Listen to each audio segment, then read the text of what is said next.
going down. Guys, make that make sense to me. Hey guys, welcome back to my channel, and if you're new, then welcome. My name is Jessyka, lover of cats, trap music, and you. I'm so excited you decided to join us today. We have so much to talk about. Y'all,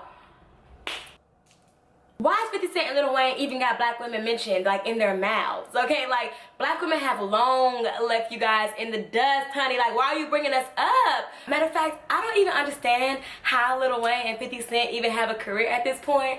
Like, I don't get why black women would even still follow these two. Make it make sense, okay? But of course, they had a lot to say about black women, angry black women versus exotic women. So we're gonna get into all of that today. But before that, guys, don't forget to like, comment, and subscribe. I am so very thankful for all the new viewers and subscribers I've gotten. Also, bang that bell so you never miss any one of my videos, and follow me on my social media. It's a good time. Go browse. Okay, anyway, let's get into these topics. Alright, so 50 Cent took his I Got Shot 9 Times to Lil Wayne's Young Money podcast, okay? He clearly been shot somewhere because he done lost his damn mind. And now this interview was about, I don't know, an hour long, a little bit over an hour, and they talked about a lot, but it was difficult to get through because 50 Cent be rambling, honey, and you just really...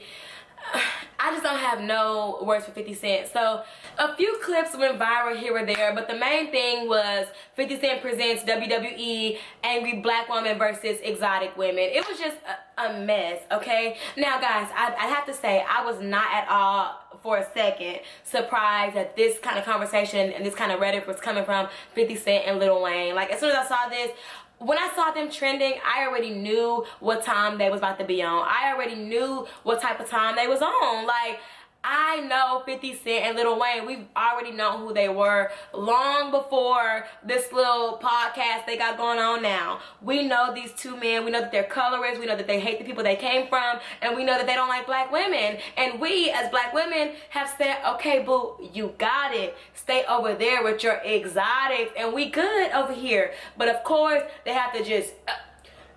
drag black women back into their conversation. They have to remind us. Let me just remind you that you are still my last pick, even though you have left my ass in the dirt. Okay, so that's what we got here. Okay, that's the type of tease we on today. Okay, so anyway, the reason I'm not surprised with 50 Cent, he was dragging the Torrei all over the internet and the airwaves about, you know, some hairstyle she had, and he was likening her to some Mortal Kombat masculine figure. And we already know, you know, how people do with dark-skinned black women and calling them masculine. Don't forget, Notori is one of the stars on his whole hit show Power, okay? And so he dragging her and publicly ridiculing her to the point where she had to come out and say, what's good, 50 Cent? Like, I thought that we was good. Like, what's up? You know, everybody that's on the internet kind of drug him. Like, boy, like, what are you doing? This is completely unnecessary. Like, this is a whole human being, a whole black woman that you make him feel less than. And not only is it just a regular black woman, but it's one that makes you money. It's literally one that puts millions in your pocket. So what's really good, 50 Cent? You know what I'm saying? And he came and he apologized, and we're like, okay, you know, 50 Cent don't ever apologize. So this was like, okay, we got through to him. But no, honey, he came right back. Like the next day, somebody else posted a new meme of Notori, and here his ass go throwing a meme up and was like, you know, just laughing and falling out, and had something else to say about her and her looks and her Afrocentric features. I don't even know why black women keep coming up in his conversation. Leave us alone. We done been left you alone. It's just really sad. Also, guys, let's talk about 50 Cent and his relationship with his son. It is extremely alarming. And I know you're like, okay, Jessica, what's that to do with anything? Okay, don't just be bringing in his son. No, but hear me out. It has something to do with it. So before he was 50 Cent or whatever, back when he was 25 cent, 15 cent, honey, he had a whole son with a woman that he, you know, was messing with back in the day or whatnot. A black woman, and they have an exchange relationship. He left the situation, you know, when the son was 10 or whatever, and they have definitely publicly talked about how much they are not here for each other. 50 Cent even said that if his son died, like, he would not blink. He said he'd much prefer having Tekashi 6ix9ine snitching as his child than his actual first son. Okay, so they have a very public estranged relationship. Okay, like, that happens. Cool, but now he got this other son, okay? And as Eloho said, the golden boy, both figuratively and literally. So he has this other son, you know, with his non-black baby mama, and every other picture is him and this kid. I mean, they making cookies, they doing it all. I mean, it's a cute little family unit. And he always talks about, you know, I only have one son. Matter of fact, the only time you hear about this first kid who looked just like his black is when he dogging the baby mama. And it's just real sad to know that there's a whole nother child out there that you are in fact the father of. Okay, let's throw it back to Mari. You are the father, and you saying that you don't care nothing about this kid, especially because you yourself came from a fatherless home. Now here's where it all ties in. So 50 Cent came from a fatherless home, okay, and then his mother died. She was tragically murdered when he was very, very young. And he said that when it used to rain outside, he would blame the fact that his mom left him. He said that he was a full adult before he realized that it was raining outside simply because condensation. When anything bad happened, that resentment for his mom would always come up, and it would always be because his mom is not with him. Guys, we cannot gloss over the fact that internalized hatred of the womb in which you came from, that black woman you came from. That's big. Like, that is substantial. Like, that means something. And I think that has something to do with the type of foolishness that he's on right now. I really do in my heart. Like, in my heart of hearts, I really believe that the hatred for his mom branched out to the hatred for black women, okay? And then Lil Wayne, honey, with his old wheezing ass. Lil Wayne been let us know what type of time he is on, okay? Lil Wayne got all types of songs praising mixed and non-black women. At the time when he was saying, I like a long hair, thick, red bone, I was like, okay, well, you know, that ain't me. I'm not a red bone, but I ain't tripping on your preferences. Okay, okay. And then, you know, beautiful black woman, I bet that look better red. I was like, yikes, like, Wayne, that was unnecessary. Like, why she look better red? Like, why she don't look good black? You know what I'm saying? Like, I ain't like that. Same thing with shawty tougher than Nigerian hair. It's like, okay, Lil Wayne, you doing a lot. Okay, in every song, it's about how much you putting black women last. Full black women last. Like, that's a lot. Like, calm it down. Okay, so I've been kind of off the Lil Wayne train for a minute, and I'm also very much so not surprised. Matter of fact, a woman said that she was at a party, and, you know, she was trying to get into Lil Wayne's section or whatever, allegedly, and, you know, everybody around him was like, oh, well, you're pretty for a dark-skinned woman, but, you know, we're not really doing that in this section, you know, like, this ain't the section for you, or whatever. And she saw Wayne, and she said, like, well, Wayne, don't you have a dark-skinned daughter? And allegedly, Lil Wayne responded, yeah, but she's a millionaire. In that moment, y'all, I felt so bad for Reginae Carter, because, like, there should not be a yeah, but when talking about your child, number one, but also talking about dark skin. Like, there is no but, there is no caveat. You know what I'm saying? It's like, there is no but. So for him saying that, it's like, ooh, that ain't it. Like, that is not it, Dwayne. That is not it. Also, y'all kind of missed this or didn't care about this, or this slid on by. In 2016, Wayne's comments about the Black Lives Matter movement. I mean, like, he wasn't canceled. We didn't cancel Lil Wayne when he said that I'm a rich mother effer, so clearly Black Lives Matter in America because I'm rich. That was Lil Wayne's response to the Black Lives Matter movement, and how he felt it was unnecessary because he has been able to acquire millions of dollars in America, so that must mean that his life in fact matters. That's tomfoolery. That is tomfoolery, guys. And nobody canceled Lil Wayne. Like, nobody canceled Lil Wayne. Like, why don't we have the same energy for these men as we do for these women? It just make it make sense to me. I'm gonna say this one time, and I'm gonna leave it at this. Black capitalism will not save you. Okay, next. Also, guys, when he was called out by the few people that was calling him out on this, you know, he talked about how Officer Bob, that white officer, saved his life. Now, guys, you can hear Lil Wayne talking about Officer Bob from here to Kingdom Come. Lil Wayne talks about Officer Bob so much. It's not the first time we heard of Officer Bob, okay? But thanks to, what's the T, sis?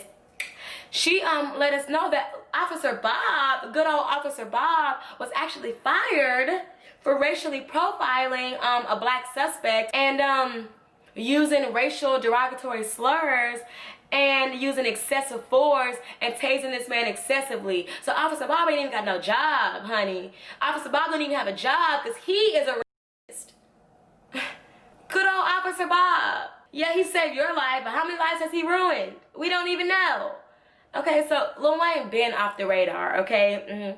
Lil Wayne is holding on just like them 3 dreads are holding on. So I'll say all that to say, I was not surprised when I heard this little interview or whatever that this type of thing came from Lil Wayne and 50 Cent. All right, so I'm gonna let you guys hear the audio here, and we're gonna continue with what else we got to say. When you look at her and she looks like me and you, Wayne, she looks like, look at her and they go, yo, she's supposed to get that. Look at me, I'm doing it. I got a mother Ferrari. This is not the shit that didn't have when he just got on. Right. This is what you got when you doing it.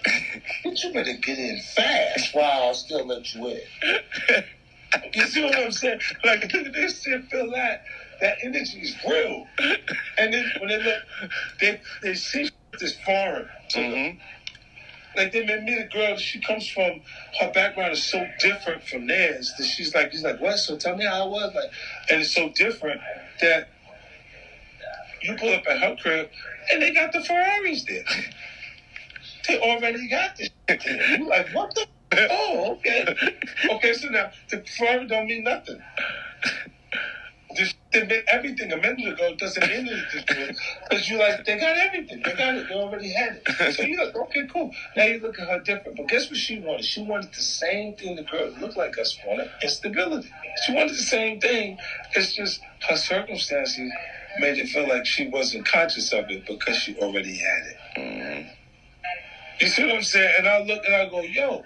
This is why they get mad, they get angry. You see a lot of sisters, they go, oh, you with this kind of girl or that kind of girl. That shit is exotic. Stupid. That look a lot different from the shit that you see in the neighborhood all the time. It looks like that looks like it come off a boat, baby. You don't like that, motherfucker? You don't like that? You go, goddamn. What's the matter with you? This shit feels like something foreign. It feels like something that you can't just get. So in some kind of ways, it is interesting to explore. You know what I'm saying? But they get mad, they get angry. How did you end up with this motherfucker or this, that? I'm like, huh? For real. They get real. I just look at it like, oh, look at this angry. And then my instincts always makes me defensive. So I go, look at this angry black motherfucker. Get the fuck out of here. You're trying to up the whole vibe. You understand what I'm saying to you? Because you're going, no, I know what the fuck you're doing. And then you go, and it's not even that that's the real thing. But it's the way, instinctively, how you feel. Because the person is... Got defensive. You're defensive. Yeah. Okay, so you guys just heard that foolishness. According to 50 Cent, black women are angry and don't have it. I mean, like, that's pretty much what I got from the whole interview. Y'all, my cat is. He said that, you know, in the hoods or what he used to, when somebody roll up in a Ferrari and all this, it's impressive, you know. He said, B, better hurry up and get in while I'm still letting you in. But then when you go to the exotic or the non-black woman's house, they already got the Ferraris. They already got the Benzes. They already got this and they already got that. So you kind of view them differently. Guys, how long I've been telling y'all? I've been telling y'all this. Black women are synonymous with poverty, synonymous with the come up. 50 Cent just laid it straight out for you guys. Well, when you go to the non-black woman's house, the exotic's house, they already got the Ferraris. They already got this. They already got that. It's no longer impressive, so you view them differently. You view the black woman a certain type of way because she ain't got that. She got to work to get that. Black women are synonymous with poverty, and that's sad, y'all. That is sad. That's why hypergamous dating is so important, but that's a whole nother video for a whole nother time. Also, he mentioned that, you know, black women get so angry that he date exotics, but he date exotics simply because they different. I mean, it's not something that you get in the hood every day. It's something exotic, fresh off a boat, baby. I believe that's what he said. Fresh off a boat, baby. Like, how you don't, if you don't like that, girl, what's wrong with you? What's more exotic than a black woman, guys? Like, my hair defies gravity. My skin glows in the sun. What's more exotic than that? Make it make sense, guys. And we already know, we're talking about exotic. Exotic can be a whole American born from Arkansas, half black, half Hispanic woman. Like, that's exotic, okay? That's what they mean when they say exotic, just non-black or biracial women. Like, you ain't fooling nobody. Get out of here with that. Also, like, the bigger thing, okay, so all this is fun and it's cute and we dragging and we talking stuff, but like, the bigger picture is, does 50 Cent not realize that that rhetoric that he's using is the same rhetoric that gets black men killed in the streets? The same rhetoric like thug, gangster, violent, super predator. That's the same thing as angry black woman. Those are the same, those are one and the same. Like, you talking about Black Lives Matter in one breath and then using things like angry black woman in the next breath. Just like thug, gangster is getting you killed in the streets, angry black woman is also very negatively detrimental to women, to black women. Like, how do you not see that? How does that not correlate?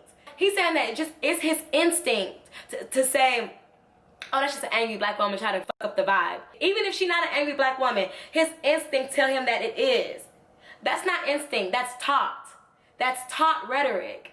Okay, and you're using that exact same rhetoric. You're spewing that exact same rhetoric all over these airways.